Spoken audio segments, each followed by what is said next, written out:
If you're looking to streamline your team's documentation and collaboration, today's video will show you exactly how to build a Confluence page the smart way. By the end of this tutorial, you'll not only know how to create a new page in Atlassian Confluence, but you'll understand the different ways to start and why each option might fit your workflow best.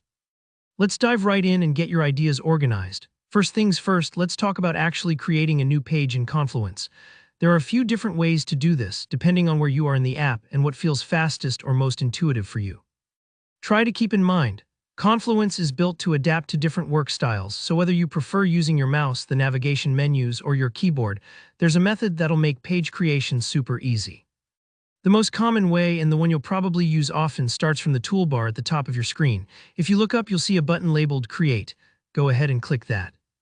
This is like your launchpad for new ideas, meeting notes, project plans, or any documentation you need to spin up. Think of it as grabbing a fresh sheet of paper, except in this case, all your work is instantly organized in Confluence's ecosystem. Now, sometimes you want your new page to live somewhere specific, maybe inside a certain workspace or under a relevant project section. That's where creating a page from the sidebar comes in. Just find your space's sidebar, look for the content section, and simply click the little plus icon next to it. This isn't just a shortcut, it actually helps you build a logical hierarchy, keeping your pages tidy and easy to find later. For example, if you're working on a quarterly project, you can create related subpages right within that project section, so everything stays grouped together. No more hunting for lost pages. And here's a little pro tip for all you keyboard enthusiasts.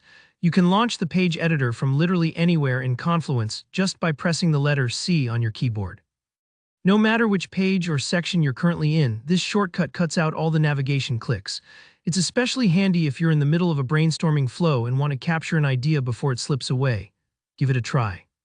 Even if you're just poking around or reviewing other docs, hitting C is a quick way to get started on something new without breaking your rhythm. As you can see, starting a new page in Confluence is flexible, and you might find you switch between these methods depending on what you're working on. Maybe you start from the toolbar most days, but when you need to keep things organized by topic, you use the sidebar. Or when you've really hit your stride, that keyboard shortcut becomes your best friend. Don't worry if this feels like a lot to remember. The more you use Confluence, the more these little navigation tricks will become second nature. And remember, each method gets you to the same powerful page editor where you can start building out your content, adding headings, images, tables, and whatever else your team needs. So that's how you build your very first Confluence page, using whichever method matches your workflow. I hope this helped clear things up and gave you the confidence to dive right in. If you found this walkthrough helpful, be sure to give the video a thumbs up. And if you have any questions or run into any snags, just drop a comment below. I love helping out. And for more practical Atlassian tutorials like this one, don't forget to subscribe so you never miss an update. Thanks for watching and happy documenting.